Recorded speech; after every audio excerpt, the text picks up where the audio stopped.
За монгол хэлний хичээлээр оръё. За гээгт дүрм гэж. За багш нь өмнө хичээлээр гээгтгүй гүшгийн дүрмийг үзсэн байгаа тийм ээ. За тайлбар нэг гэж байна.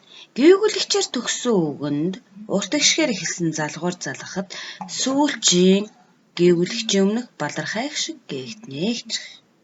За гээгүүлэгчээр төгссөн мөн үү нүг. За жишээ нь хавар гэдэг үг нь.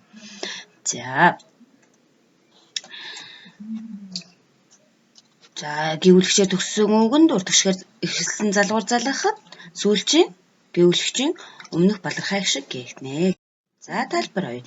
Ийгээс бусад богино гişгээр төгссөн үгэнд урт гişгээр эхэлсэн залгуур залгахад төгсгөлийн балархайх шиг гээгтнэ.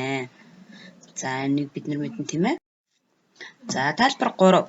Гээгүүлэгчээр төгссөн үгэнд гээгүүлэгчээр эхэлсэн залгуур залгахдаа өмнө нь их шиг жиргэлэл тухайн үгийн эцсийн гээгүүлэгчийн өмнөх балархайх шиг гээгтнэ гэж.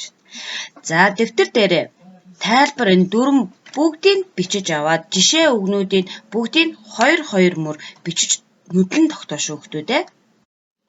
За дараах үгсэд залгуурыг залгаж бичээд багштай илгээгээрэй. За уургыг за ямар дүрм байна хараараа хүүхдүүдээ. За залгуурыг залгаад тохирох хүүхдээ нь харгалзуун холбоо үг бүтээгээрэй гэж. За эрдмийн гэхээр эрдмийн юу ижлэх вэ? Балархай агшин гээгтгүй бодороо хүүхдүүдээ. Эрдмийн оргил байх нь тийм ээ. Тэгэхээр балархай агшин гээгт чинь тийм ээ. Наадмын нээлт, өвлийн амралт, тийм баяр. За урт гişгээр эхэлсэн залгуур залгахад гişин гээгт үхстэй хэсгийг дугуулаарай гэж. За хөгжим, дархан, явдал гэдэг В хөлбөр байна тийм ээ. За хичээлдээ идэвхтэй оролцсон сурагчдаа баярлалаа. За багш нь математик монгол хэлний даалгаврыг 6-аар оруулах болно мөн энэ хичээлээ маш сайн тэмдэглээд багштай илгээгээрэй.